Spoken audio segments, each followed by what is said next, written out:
Buenas tardes, ya estamos nuevamente en compañía de todos ustedes en nuestro programa Acontecer Médico y tu programa también educacional, informativo, como es Acontecer Médico todos los jueves de 1:30 a 2:30. Estamos en vivo en este momento aquí en Guadalajara, Jalisco, México, ya que nuestro programa también se ve por www.acontecermedico.com a través de la web y por supuesto a través de Facebook, a través de Twitter. Estamos ahí muy al pendiente de todos tus comentarios. Esta tarde tenemos un tema muy importante. Ricardo Ursúa, servidor, me da mucho gusto el poderles expresar esta gran importancia y este sentido de urgencia que debemos de tener todos para combatir la obesidad, pero desde un enfoque, digamos, ya un poquito más actualizado de lo que hemos estado platicando en otros programas.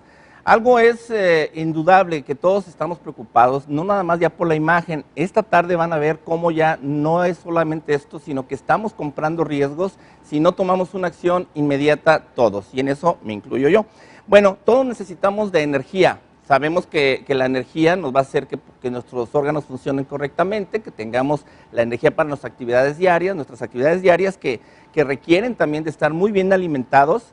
Que ahorita, por cierto, estamos comentando aquí a los del staff que están aquí dándole duro a la comida chatarra. Bueno, hay que nutrirnos perfectamente bien, porque justamente el metabolismo se ve afectado. ¿Por qué? Porque está en espera el metabolismo, obviamente, de generar toda una situación química que permita que esa energía llegue a través de los nutrientes, o sea, toda aquella, ese alimento o esa serie de consumo que hacemos, que puede ser chatarra o puede ser totalmente nutricional. Esta tarde el tema va a ser el síndrome metabólico. Seguramente ustedes ya lo han escuchado. El síndrome metabólico definitivamente que es algo que vamos a estar desmenuzando y ese va a ser el tema de esta tarde. ¿Por qué? Porque es muy vasto y esto, digamos que al final me gustaría que cada uno de nosotros creáramos conciencia y nos hiciéramos una autocalificación, una autoevaluación en el sentido de que más de 3 factores de los que vamos a mencionar esta tarde nos van a llevar justamente hacia el camino de padecer un síndrome metabólico.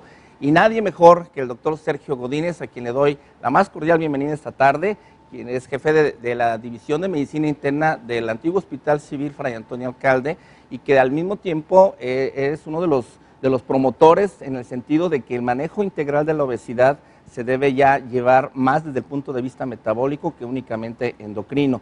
Creo que esto es mucho más integral lo que vamos a estar manejando.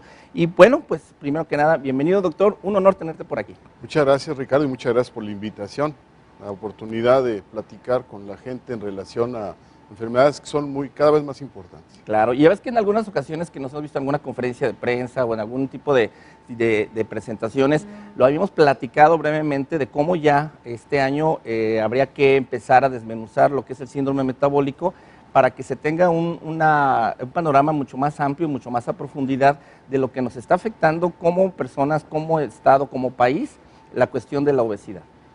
Por supuesto, desde luego, cuando se analizan este tipo de problemas de salud y cuando uno los analiza desde el ángulo de la mortalidad incrementada, implica que las principales causas de muerte en México, últimamente, y hablo de los últimos 15 años, han venido presentándose como consecuencia de los factores individuales o asociados de los cuales se integra el síndrome metabólico. Es, por lo tanto, un programa de salud prioritario en nuestro estado y en la República Mexicana, pues advertirle a la población de las consecuencias de presentar síndrome metabólico. Pues exactamente, este programa esta tarde va a ser justamente una advertencia, pero al mismo tiempo un examen de conciencia para cada uno de nosotros, porque realmente no es nada más la situación, como decía al principio, de imagen, doctor, sino que al mismo tiempo todas las secuelas que puede tener el padecer o ir más bien adquiriendo cada vez más factores hacia lo que sería el síndrome metabólico. Aquí brevemente de estos 5 factores, ahorita los vamos a comentar, por cierto, los van a tener también en el siguiente corte, más bien en el siguiente bloque van a tener lo que es justamente estos factores, para que vayan empezando ustedes, esperemos que no a ponerle palomita, pero si es así, bueno, aquí está el doctor Sergio Godínez, a quien le van a poder hacer preguntas aquí en vivo, o inclusive si es la repetición también estaremos al pendiente, al 3719-9763, también nos pueden hacer llegar sus correos electrónicos a acontecermedico@hotmail.com, y bueno, doctor, ¿cuáles son estos 5 factores antes de ir a nuestro primer corte? El síndrome metabólico es una expresión clínica de dos diferentes vertientes, una de ellas genética, que comentaremos posteriormente, y la otra es la consecuencia de un estilo de vida equivocado que hemos venido cultivando pues, probablemente en los últimos 50 años los mexicanos, y se integra básicamente por intolerancia a la glucosa, que puede llegar a ser diabetes, por hipertensión arterial, por hipertrigliceridemia, hipoalfa-lipoproteinemia, que luego también comentaremos, y un grado especial de obesidad que afecta sobre todo el perímetro de la cintura. Correcto. Son unos parámetros y unos factores que tenemos que tomar en consideración. Y bueno, aquí están el hecho de que haya ese cúmulo de grasa en la cintura. Yo creo que aquí también me gustaría que, para que sepan lo que van a encontrar en nuestro programa, que también nos dijeras de qué manera se mide la cintura, porque hay mucha diversidad. En ocasiones a mí me lo han medido la cintura y las 3 veces que me lo han hecho son diferentes, de diferente forma. Entonces, bueno, vamos a ver todo esto, cómo inclusive cuando vayan con el médico o la nutrióloga o quien los vaya a atender de esta situación, les haga ver justamente cuál es la situación real y hacia dónde vamos a caminar. Recuerden, 3719-9763, estamos esperando sus preguntas. Vamos al primer corte. El tema de hoy, síndrome metabólico. Regresamos.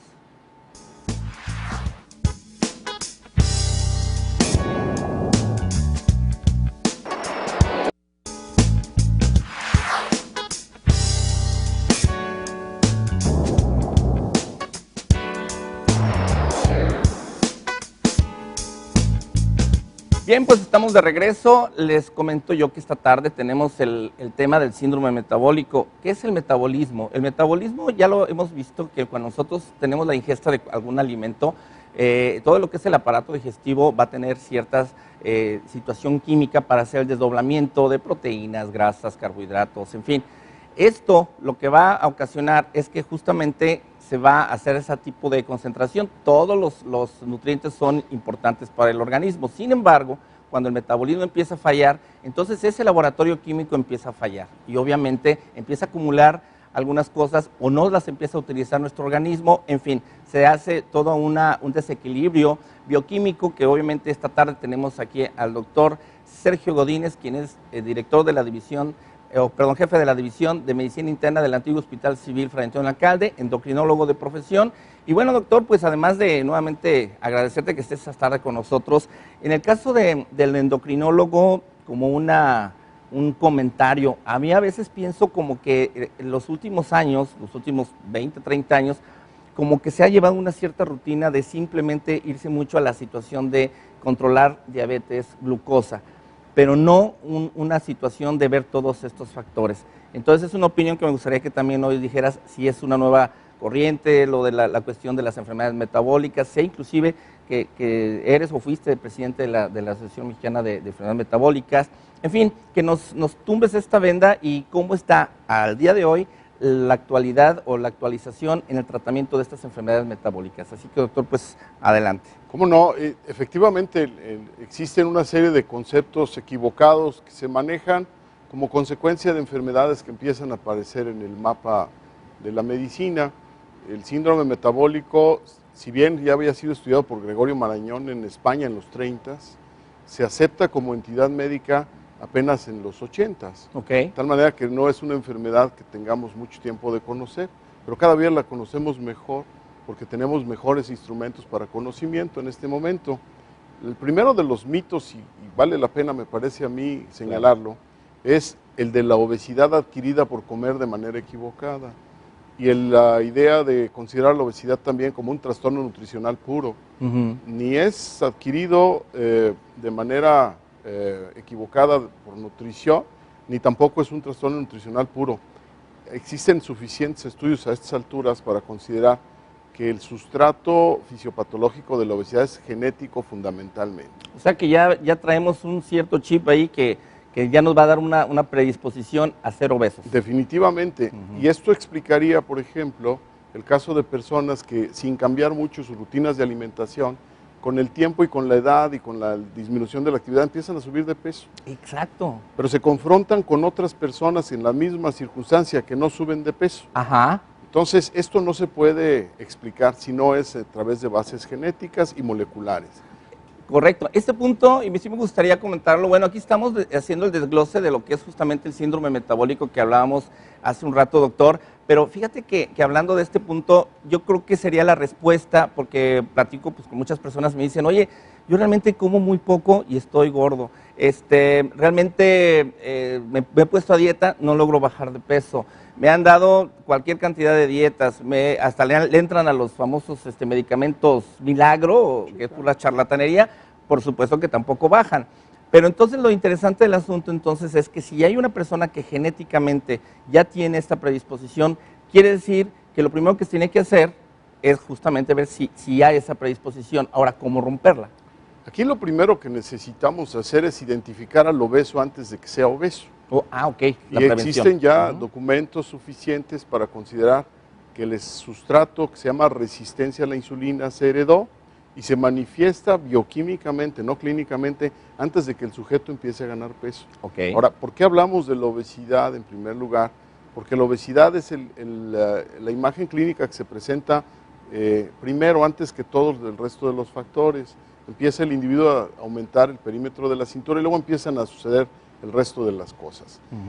En términos generales, hay una parte de la obesidad que sí se genera por comer de manera equivocada. Y esa se pierde con cierta facilidad, pero para todos es conocido que en un programa de reducción existen mesetas que aparentemente no tienen explicación, pero que se deben básicamente a que la parte que se perdió del exceso de peso era la parte que se había adquirido por una nutrición inadecuada. Es una franja chiquita, es una franja que va entre el 10 y el 30% del exceso de peso, y eso se pierde hasta dejando el azúcar solamente, ¿no? Pero ya el resto de los componentes de la obesidad necesitan un diagnóstico y un manejo muy profesional. Correcto. Ahora, cuando ya se presenta la obesidad, no solo como factor de riesgo asociado, sino compartiendo el espacio de riesgo con la hipertensión arterial, con la diabetes o con la hipercolesterolemia, entonces empieza a incrementar el riesgo de tener eventos cardiovasculares, que al final, en general, la gente no se muere de sucesos metabólicos, se muere de sucesos cardiovasculares que tuvieron su origen en una alteración metabólica. A lo que voy es a esto, no se puede considerar, por ejemplo, el estilo de vida equivocado como el generador de todas las penas y malestares del mundo, ¿no? Si bien necesitamos identificarlo como una estrategia, como una arma para atacar fundamentos genéticos, porque finalmente genes no son destino. Si los genes no encuentran su camino fértil para florecer, pues no florece, ¿no? Es cierto lo que algunas personas dicen, bien, bueno, la obesidad es genética, pero si no comes no subes. Claro. Y eso es correcto, ¿no? Pero también yo les diría, claro, pero si comes, aunque comas de manera excesiva, si tienes la genética correcta, no subes, no incrementas tu peso. Entonces, necesita uno considerar finalmente al síndrome metabólico y a la obesidad en sí como una alteración médica muy compleja. Claro. Muy distinta de un trastorno nutricional primario y muy difícil para manejar por un solo miembro de un equipo de salud. Por ejemplo, las licenciadas en nutrición que tienen una intervención muy importante en el esquema de salud de este tipo, tienen unas limitaciones también muy importantes. Por supuesto. Y lo mismo podremos decir de la psicóloga, del médico, del asistente social, etcétera. Todo el mundo tiene su lugar. Y si nosotros conseguimos un equipo médico que conserve su lugar, tenemos mucha más posibilidad de éxito que si no lo tenemos. Correcto. Entonces, de alguna manera, genetistas participan en este equipo multidisciplinario. Eso es muy importante. ¿O deberían de participar? No, de hecho participan. Sí, participan. Nosotros tenemos en el Hospital Civil de Guadalajara un servicio de genética que empieza a conocer prácticamente a nivel de tercer nivel de atención de casos de obesidad que tienen más que ver con genética que con medio ambiente. Nosotros tenemos el grupo más importante de todo el occidente de México de casos de síndrome de Prader-Willi, que es una obesidad que se da por alteración genética primaria, monogénica, prácticamente incurable, y que se tiene que identificar para no someter a los niños afectados, que eso se presenta generalmente en la infancia, a un tratamiento equivocado. Ellos tienen una alteración cromosómica específica en el cromosoma 15. Si no se les identifica, se someterán a cualquier cantidad de dietas de cualquier tipo y no van a tener resultado. Entonces, el deber del médico es identificar perfectamente bien cuál fue el origen de la obesidad en cada persona, clasificarlo adecuadamente y asignarle un tratamiento que será como el saco hecho a la medida para cada persona. Yo creo que esta es la clave, el saco hecho a la medida, el tratamiento hecho a la medida y que además le podemos sumar lo que es justamente el equipo multidisciplinario mediante el cual se debe de estar haciendo este traje a la medida. Me gustaría que si nos pasaran, por favor, ahí a producción, le pido que nos esté pasando constantemente lo que es el síndrome metabólico, estos 5 factores, para que quienes nos están viendo o nos estén sintonizando posteriormente tengan la posibilidad de estarse autocalificando. Esto es bien importante y de acuerdo a esto, pues puedan comunicarse con nosotros y los ponemos en contacto con este programa del Hospital Civil y, por supuesto, a través del doctor Sergio Godínez, digo, si no tienes inconveniente, por supuesto. No, de ninguno, al contrario. Bueno, vamos a hacer este repaso. Entonces, estamos hablando que si hay exceso de grasa acumulada alrededor de la cintura, si usted la tiene, bueno, póngale una palomita. Los niveles de triglicéridos elevados, en este caso es un examen de sangre, que es importante que acuda a un laboratorio y pida que le hagan el estudio de los triglicéridos y el colesterol. El nivel de colesterol, digamos el colesterol bueno, doctor, que esto yo estaba viendo ahorita aquí, ¿esto cómo lo pueden, digamos, aquí equiparar con el colesterol malo o el bueno? ¿Cuál es más importante saber? Bueno, los dos son muy importantes. Los dos. Como factor de riesgo específico, actualmente nosotros consideramos que es mucho más pesado la baja del colesterol bueno, el HDL que se llama, que la elevación del colesterol malo. Claro. Los niveles que se sugieren en el sexo masculino para colesterol de HDL son 40 miligramos por decilitro o más, y en el sexo femenino 45 miligramos por decilitro o más. Ok, esto es bien importante porque también aquí es como que romper un paradigma y en el sentido de que la rutina, fíjate que doctor que te vas a compartir, nosotros estamos buscando mucho romper esas rutinas que se ha generado a veces en la práctica médica y que está generando obviamente una serie de situaciones digamos, de cierta desidia de ir más allá a la hora de hacer una evaluación clínica del paciente. Creo que en este caso tú estás reforzando esta idea que tenemos. ¿Por qué? Porque en este caso siempre es la rutina de decir triglicéridos, colesterol, tienes el colesterol alto, por lo tanto te voy a dar tu medicamento, va a hacer esto, que te vaya bien. La glucosa, todavía no eres diabético, dale gracias a Dios, bueno, nos vemos y el que sigue. Cuando en realidad ahorita, fíjate lo que nos estás comentando, ¿no? Es mucho más importante y más valioso saber lo que es el colesterol de alta densidad, como pensar en un momento dado que normalmente los estudios se hacen de que tienes el colesterol malo, alto y aguas, ¿no? Entonces claro, aquí de alguna manera ya es otro parámetro. Entonces decíamos el exceso de grasa, triglicéridos y en este caso el colesterol bueno es el que hay que medir que haya suficiente las cifras normales y luego ya veremos otros de estos 5 factores donde está justamente la presión arterial y los niveles de azúcar en la sangre.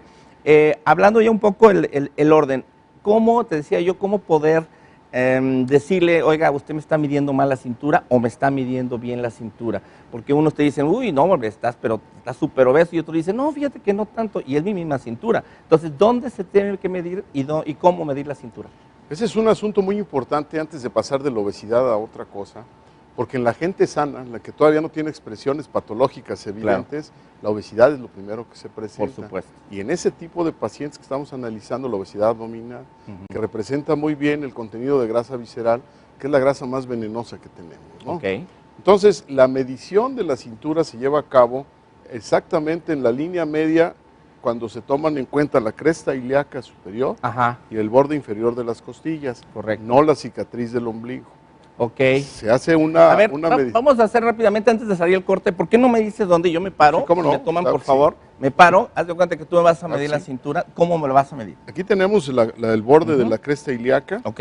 Y aquí tenemos el borde de la costilla. Correcto. Esta es la distancia entre ambas. Corto la mitad exacta y ahí medimos el perímetro de la cintura. Ok, ok. Entonces, la cicatriz umbilical nos puede hacer equivocar porque en algunas personas el abdomen es muy péndulo. Entonces la cicatriz se va hacia abajo y ya el perímetro de la cintura pues también sufre de la misma manera. Claro.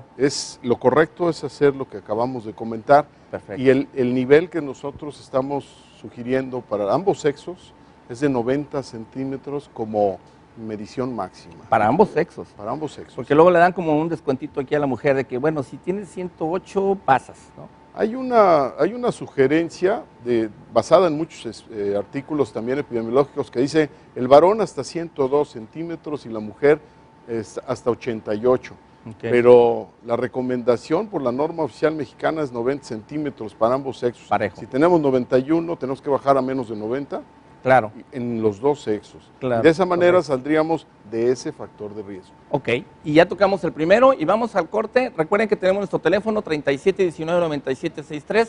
Estamos en vivo en tu programa Acontecer Médico con el tema síndrome metabólico. Vamos al siguiente corte, regresamos, quédense con nosotros.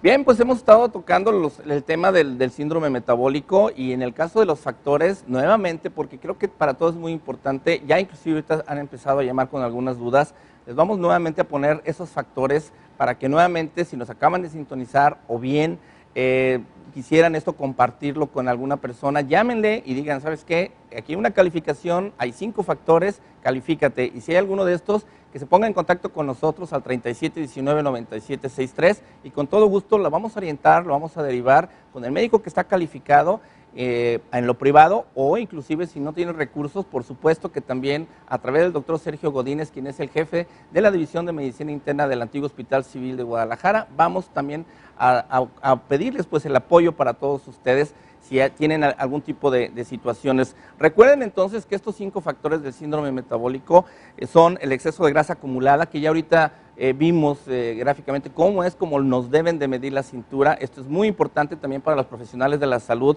Si no tienen bien la idea, háganlo o pidan una recomendación. Y bueno, les daremos más información próximamente. Los niveles de los triglicéridos elevados, que son las grasas, inclusive con el colesterol, que ahorita lo vamos a comentar.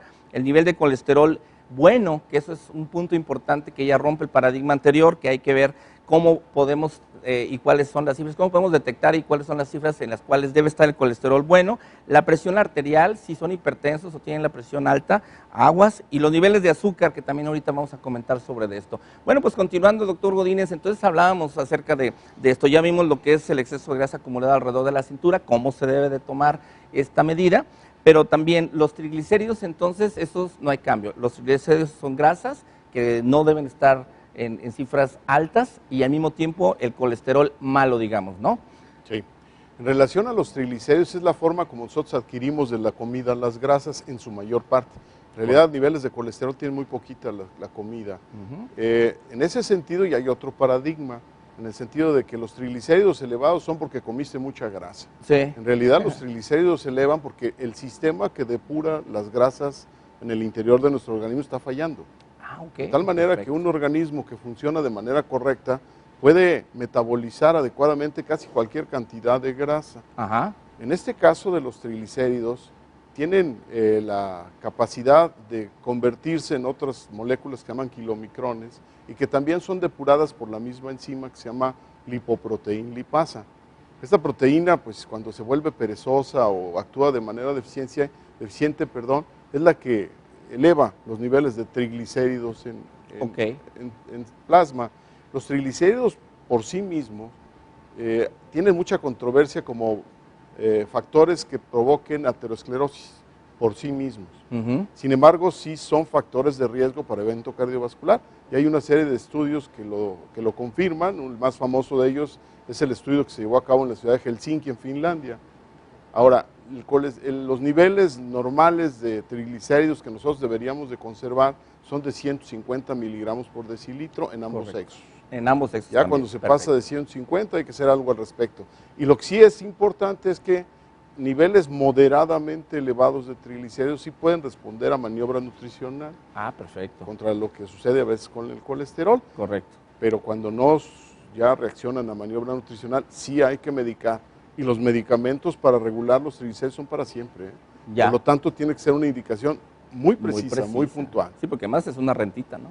Sí, es para siempre y es para caro. Para siempre, claro. Sí, y el colesterol que se transporta en lipoproteínas de alta densidad, que nosotros también llamamos alfas, es un factor de riesgo que se ha identificado en los últimos 5 años como muy pesado en el desarrollo de la aterosclerosis. Okay. Inclusive existen en algunos casos relatos de familias italianas que tienen una capacidad especial para depurar las grasas más que el resto del mundo.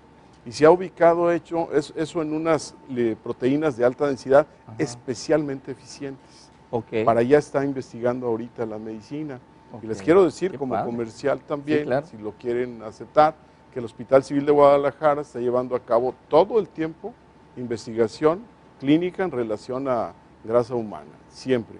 Wow. Nosotros acabamos de meter 2 trabajos al Congreso Nacional de Endocrinología, que van a ser publicados próximamente, y que se refieren precisamente a las variaciones de grasas con diferentes maniobras nutricionales y con diferentes medicamentos. El Hospital Civil pretende estar siempre en vanguardia en ese sentido. Correcto, bueno, pues igual, aprovechando el mismo comercial, bueno, también te digo que Acontecer Médico, estamos en el mismo canal, lo estamos haciendo y estamos nosotros también convocando a todas las sociedades médicas digamos, de las diferentes especialidades, incluyendo la de pediatría, que obviamente hay que empezar desde los niños.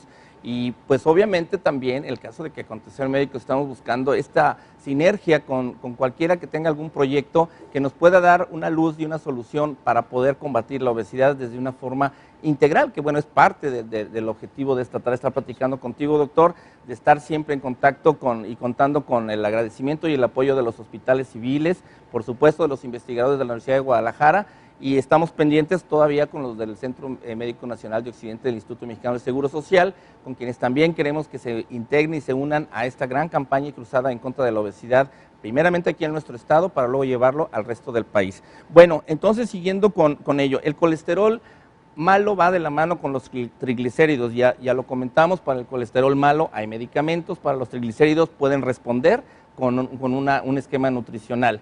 ¿Hay medicamento para bajar los triglicéridos actual? Por supuesto. Ya también lo hay. Y también acabamos de terminar un protocolo donde compara la efectividad de 2 productos para bajar los triglicéridos que están en el mercado y que seguramente alguna vez habrá oportunidad de comentarlo. Claro. Lo importante es establecer que el tratamiento existe y que está al alcance de cualquier persona. Ok, correcto. Entonces, el punto del colesterol bueno, aquí me llama mucho la atención porque normalmente no se había dado esa relevancia y esa importancia que tú nos estás compartiendo esta tarde, doctor. Y en este caso, digamos, esos estudios, yo no he visto inclusive ni siquiera que se pidan. Hay una rutina, es decir, química sanguínea, colesterol, triglicéridos y punto. ¿Cómo hay que pedir este examen? Ese se pide en sangre como parte del perfil de lípidos o de manera aislada, colesterol HDL, ¿no? Correcto. Es una muestra en ayunas, después de 8 horas de ayuno, y el valor es muy estable, se permanece muy estable casi por 3 meses, entonces, a pesar de intervenciones. Entonces, lo que se recomienda también cuando se intervino de alguna manera al paciente es hacer el seguimiento en un lapso no menor de 3 meses. Y les quiero comentar también en relación a las HDL.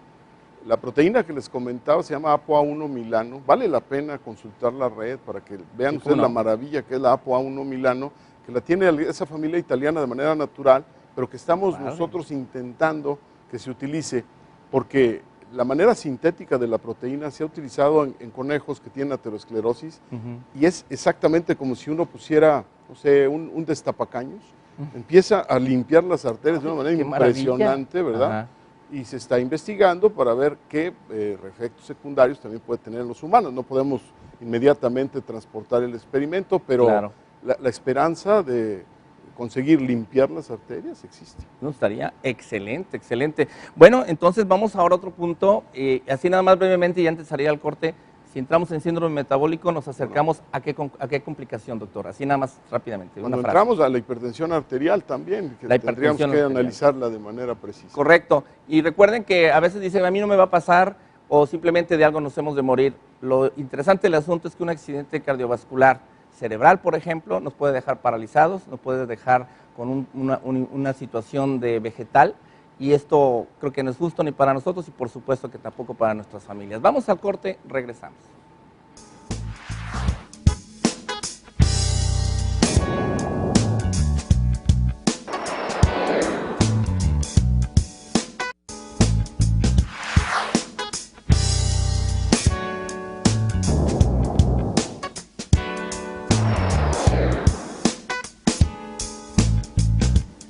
Bueno, regresamos con este interesante tema. Yo les prometo, porque la verdad es algo muy vasto lo que requerimos de información y de orientación. Les prometo que vamos a hacer más programas. Doctor, te invito a que podamos hacer una serie de estos programas, que creo que sería un buen inicio, aparte de que las actividades que podamos realizar en conjunto, pues me encantaría que obviamente te apoyaras en nosotros para que lo que están haciendo también hacerlo en lo privado, si es necesario, no sé, hacer algún tipo de eventos, de simposios, donde podamos estar teniendo esa interacción con el público, pero también con los profesionales de la salud. Bueno, esta es una promesa. El síndrome metabólico, entonces estamos hablando, el repaso nuevamente, exceso de grasa acumulada alrededor de la cintura, punto 1. El 2, niveles de triglicéridos elevados o inclusive el colesterol malo. El 3, el nivel de colesterol bueno. Eso es importante, hay que conocer que deben estar las cifras normales o inclusive si están por debajo de los valores normales, este colesterol bueno ya también es un signo de alerta. Vamos a hablar ahorita de lo que es la presión arterial y lo que son los niveles de azúcar en la sangre por encima de los valores normales. Primeramente, doctor Godínez, la presión arterial elevada. Me decías un comentario bien interesante, adelante. Sí, el concepto tradicional de la medicina determinaba la asociación prácticamente constante entre obesidad e hipertensión, pero no se conocía el link que determinara cómo la obesidad puede provocar hipertensión. Okay. La hipertensión no puede provocar obesidad, pero la obesidad sí puede provocar hipertensión a través de mensajes equivocados de una proteína que fabrica el tejido adiposo periférico y que se llama leptina. Entonces, la leptina en los pacientes que tienen obesidad es una proteína que normalmente debería encargarse de quitar el apetito. En estas personas tienen resistencia hipotalámica y no tienen eliminación del apetito. Por lo tanto, la proteína cada vez se eleva más en sangre. Y entonces provoca disfunción autonómica, es decir, un sistema que maneja la capacidad de las arterias de dilatarse o de contraerse y provoca con ello hipertensión arterial. Y eso explicaría también cómo el obeso que tiene reducción de peso es capaz de manejar a la baja sus cifras de presión arterial sin medicamentos. Es muy proverbial también el hecho de que yo bajo de peso y mi hipertensión se controló. Wow, entonces también eso ya se abre, perdón, otro panorama para el hipertenso, ¿no? En este caso, que también tiene que ver, por supuesto, de mucha voluntad para cambiar sus hábitos, ¿no? Cuando menos se establece que no es un enfermo terminal el que presenta hipertensión, en donde ya sus vasos sanguíneos están como cartón o en una etapa ya de envejecimiento prematuro. No, es una disfunción simplemente que puede ceder cuando nosotros provocamos que el paciente pierda peso de manera adecuada. Claro. Correcto. Y bueno, ahorita tenemos ya algunas preguntas, no se nos desesperen, ahorita se las vamos a contestar. Los niveles de azúcar en la sangre, esto a mí, digamos, hay una cuestión controversial que es la cuestión de la prediabetes. Sí. Existe la prediabetes, el ser insulino resistente, pudiéramos pensar que en este caso sería una definición de un prediabético. ¿Cómo se maneja este concepto ahora? El término prediabetes es un término que ha ido y venido en el transcurrir de la medicina, se empezó a poner en práctica médica en los 70s y luego se consideró eliminarlo porque se decía, bueno, el término pre, el prefijo pre implica que la diabetes se va a presentar necesariamente alguna vez. Claro. Y luego sucedía que algunos prediabéticos jamás llegaban a ser diabéticos, ¿no? Correcto. Entonces se eliminó por esa razón, pero se volvió a aceptar en el afán de señalar un factor de riesgo para presentar la diabetes, porque el prediabético aparentemente se cuida mejor que el individuo que no sabe que tiene prediabetes. Exacto. Y la prediabetes ahorita se establece a través de antecedentes familiares de diabetes, aunque no existan otros factores de riesgo, o bien con el hallazgo de alguna alteración bioquímica que señale que existe intolerancia a la glucosa, aunque no tengan diabetes las personas. Entonces, sí existe el término, igual existe el término intolerancia a la glucosa, y desde luego cuando se sobrepasan esos niveles de historia natural,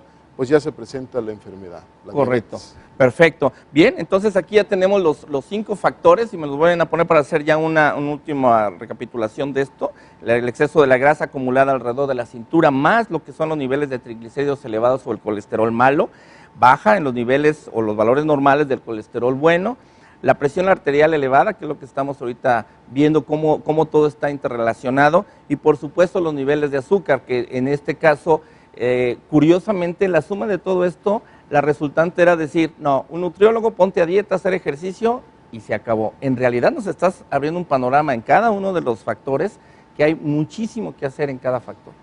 Por supuesto, cada uno de los factores de riesgo por sí mismo es causa de muerte, Wow. cada uno. Pero si nosotros sumamos todos los factores, nosotros tenemos una cantidad de riesgo espeluznante. Y les quiero dar un dato duro que es más espeluznante aún. Todos los mexicanos mayores de 51 años fueron evaluados en un estudio que se llevó a cabo en el Instituto Nacional de la Nutrición en México y se determinó que la mitad de todos los adultos mexicanos mayores de 51 años tienen síndrome metabólico. Ay, híjole, ¿tanto? El ¿Así? 50%. Wow. Entonces, y ya va bajando de acuerdo a diferentes grados de edad, pero por ejemplo, hay un estudio en Querétaro en gente que tiene menos de 30 años y sucede que tienen el 27% de síndrome metabólico. Híjole. Es decir, y existe también una población de teens, de gente que tiene entre 10 y 20 años, importante, alrededor del 8% tienen síndrome metabólico a esa edad, lo cual hace que su expectativa de calidad de vida y de sobrevida pues sea muy, muy angustiosa. Claro, en el caso de los niños también ya se presenta el síndrome metabólico, ¿y a qué edad? No se presentaba hasta empezamos a identificar casos de síndrome metabólico en niños después de quizá 1985 y se presenta cada vez con mayor frecuencia. Qué barbaridad. Porque la obesidad se presenta cada vez con mayor frecuencia. Exacto. Y es cierto, en algunas personas puede florecer el síndrome metabólico sin que exista exceso de peso. Pero en esas personas lo que hay que hacer es buscar un polimorfismo genético que explique por qué el receptor de la insulina no está respondiendo adecuadamente a la hormona. Correcto. Son génesis diferentes.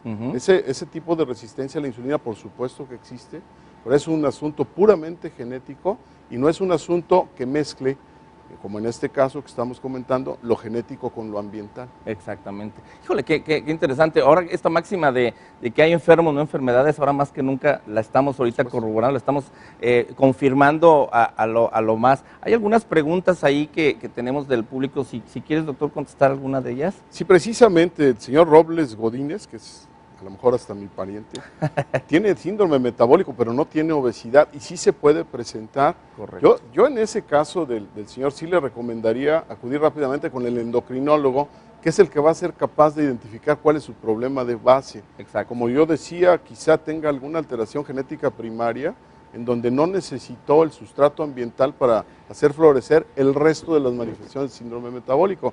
Por supuesto que se puede presentar, no es lo común, No es lo común es que se presente primero obesidad y luego el resto.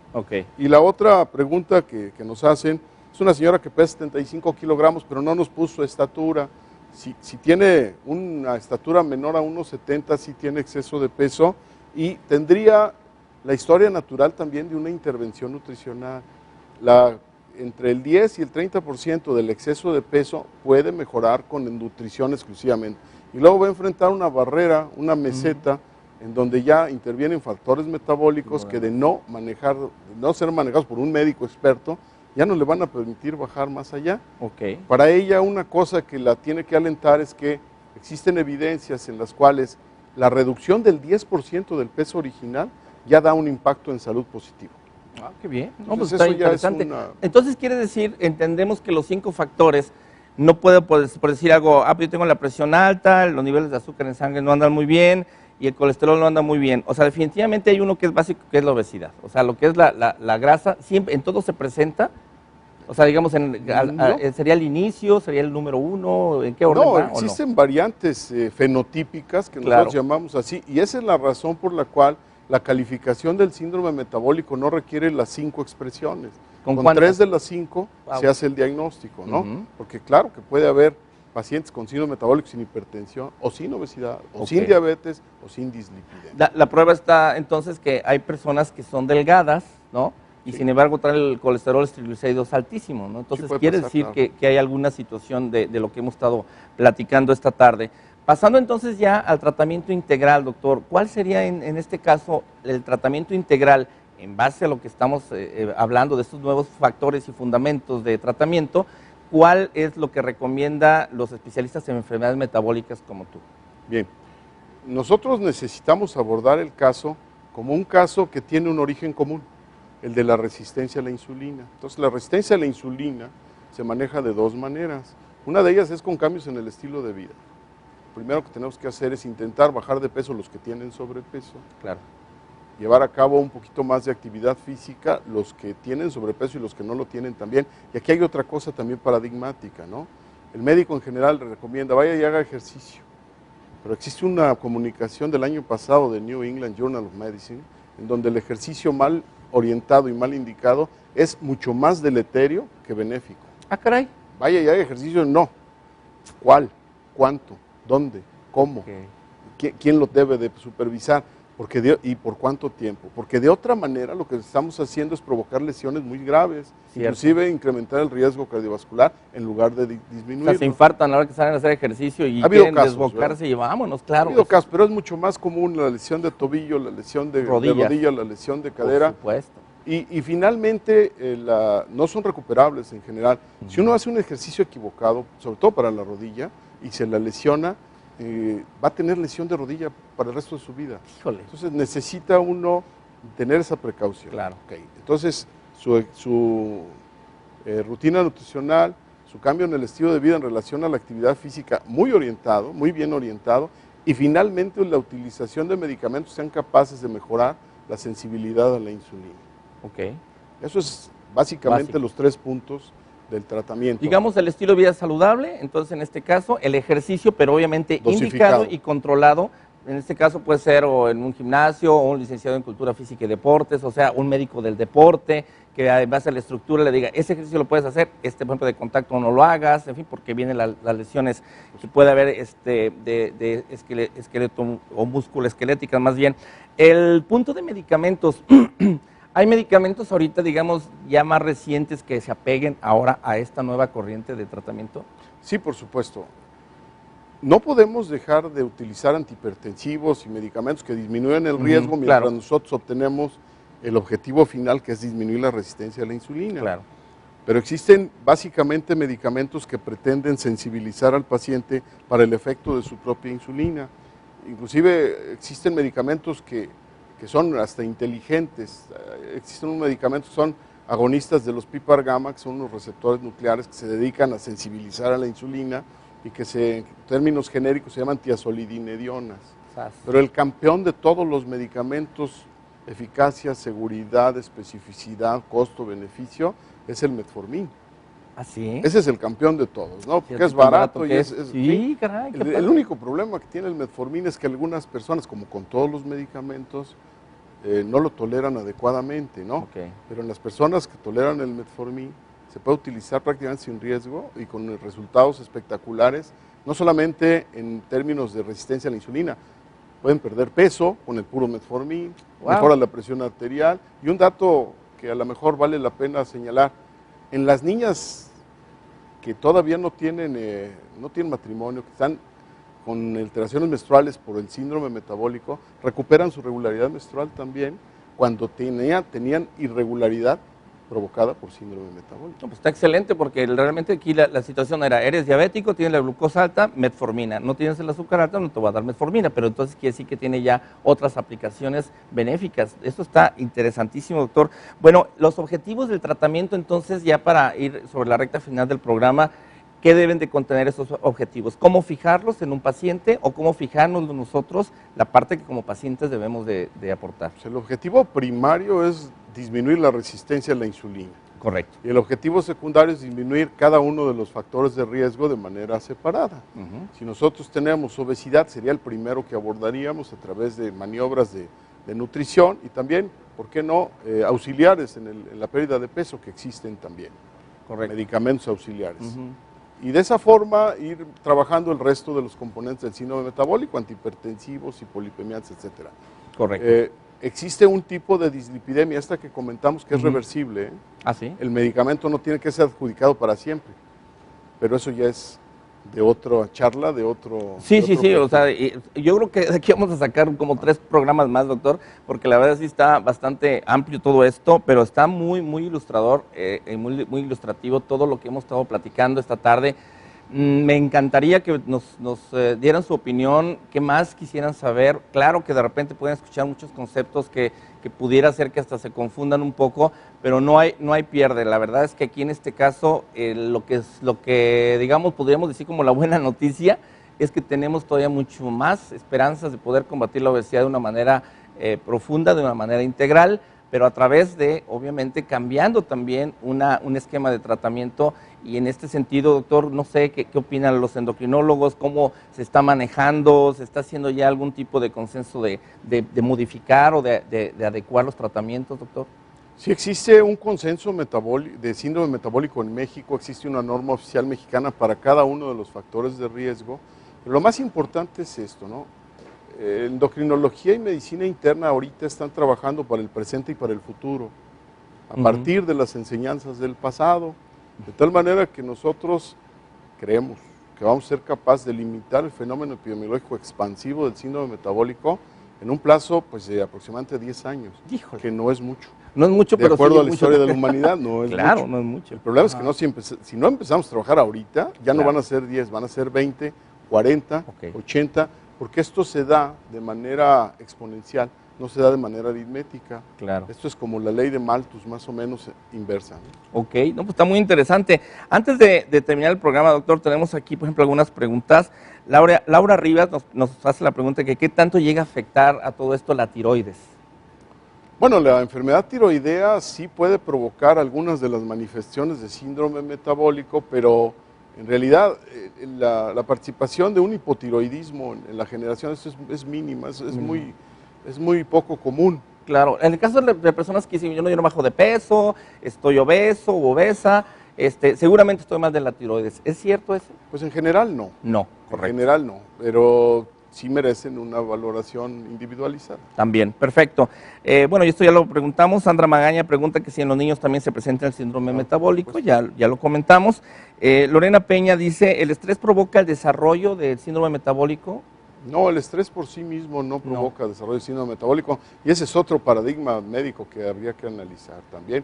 El estrés no provoca nada más que estrés. Más que estrés. Si no, ya se hubiera muerto la mitad de la humanidad, ¿no? Claro. El colesterol, a veces dicen que el estrés aumenta el colesterol. Tampoco, nada. Hay una teoría en la cual la grasa visceral, que es muy sensible a las catecolaminas, puede dejar escapar ácidos grasos libres como consecuencia del estrés, y que ello podría eventualmente provocar interferencias metabólicas en el hígado, pero eso no ha pasado de ser teoría, ¿eh? Ah, ok, perfecto. Híjole, la verdad es que está muy padre todo lo que hemos estado comentando. Y por último, bueno, nuestra bandera de la prevención, que no queremos siempre dejar un programa sin que haya un mensaje en el cual podamos crear esa conciencia de prevención, de anticiparnos a la situación de enfermedades, y aquí hablando del síndrome metabólico, cómo prevenirlo. Claro. Miren, la raza mexicana por composición genética, toda, es susceptible de presentar síndrome metabólico. Toda es de alto riesgo para el síndrome metabólico. Ajá. Entonces, lo que uno podría recomendarle a la población es que se midan la cintura.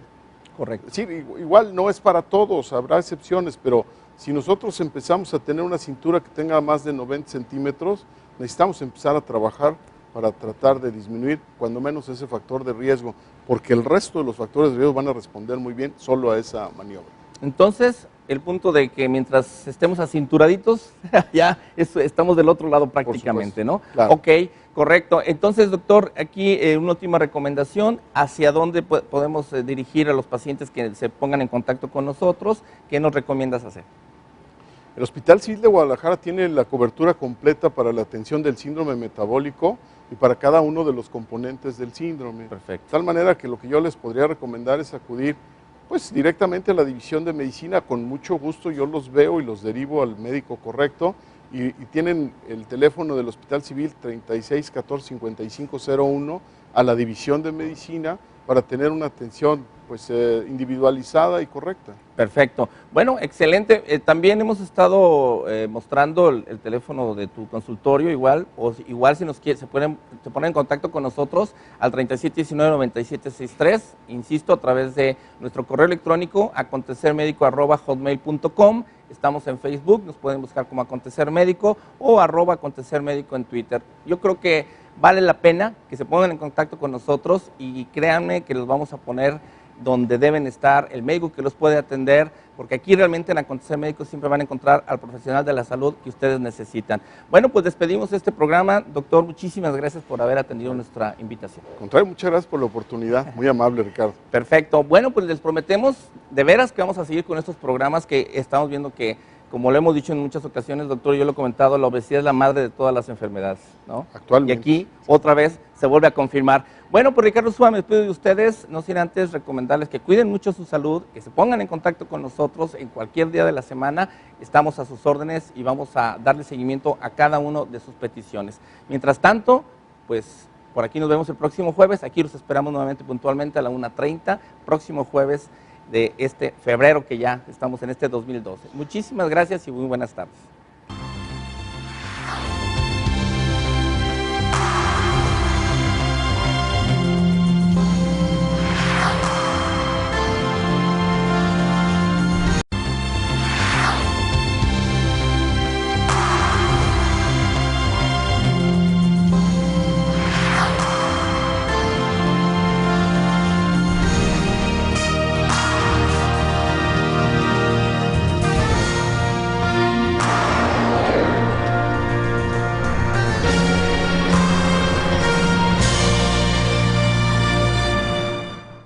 Buenas tardes, ya estamos nuevamente en compañía de todos ustedes en nuestro programa Acontecer Médico y tu programa también educacional, informativo, como es Acontecer Médico todos los jueves de 1:30 a 2:30. Estamos en vivo en este momento aquí en Guadalajara, Jalisco, México, ya que nuestro programa también se ve por www.acontecermedico.com a través de la web y por supuesto a través de Facebook, a través de Twitter. Estamos ahí muy al pendiente de todos tus comentarios. Esta tarde tenemos un tema muy importante. Ricardo Ursúa, servidor, me da mucho gusto el poderles expresar esta gran importancia y este sentido de urgencia que debemos de tener todos para combatir la obesidad, pero desde un enfoque, digamos, ya un poquito más actualizado de lo que hemos estado platicando en otros programas. Algo es indudable, que todos estamos preocupados, no nada más ya por la imagen. Esta tarde van a ver cómo ya no es solamente esto, sino que estamos comprando riesgos si no tomamos una acción inmediata todos, y en eso me incluyo yo. Bueno, todos necesitamos de energía. Sabemos que la energía nos va a hacer que nuestros órganos funcionen correctamente, que tengamos la energía para nuestras actividades diarias que requieren también de estar muy bien alimentados. Que ahorita, por cierto, estamos comentando aquí a los del staff que están aquí dándole duro a la comida chatarra. Bueno, hay que nutrirnos perfectamente bien, porque justamente el metabolismo se ve afectado. ¿Por qué? Porque está en espera el metabolismo, obviamente, de generar toda una situación química que permita que esa energía llegue a través de los nutrientes, o sea, toda aquella, ese alimento o esa serie de consumo que hacemos, que puede ser chatarra o puede ser totalmente nutricional. Esta tarde el tema va a ser el síndrome metabólico. Seguramente ustedes ya lo han escuchado. El síndrome metabólico definitivamente que es algo que vamos a estar desmenuzando y ese va a ser el tema de esta tarde. ¿Por qué? Porque es muy vasto. Se está afectando como personas, como Estado, como país, la cuestión de la obesidad. Por supuesto, desde luego cuando se analizan este tipo de problemas de salud y cuando uno los analiza desde el ángulo de la mortalidad incrementada, implica que las principales causas de muerte en México, últimamente, y hablo de los últimos 15 años, han venido presentándose como consecuencia de los factores individuales o asociados de los cuales se integra el síndrome metabólico. Es, por lo tanto, un programa de salud prioritario en nuestro estado y en la República Mexicana, pues advertirle a la población de las consecuencias de presentar síndrome metabólico. Pues exactamente, este programa esta tarde va a ser justamente una advertencia, pero al mismo tiempo un examen de conciencia para cada uno de nosotros, porque realmente no es nada más la situación, como decía al principio, de imagen, doctor, sino que al mismo tiempo todas las secuelas que puede tener el padecer o ir más bien adquiriendo cada vez más factores hacia lo que sería el síndrome metabólico.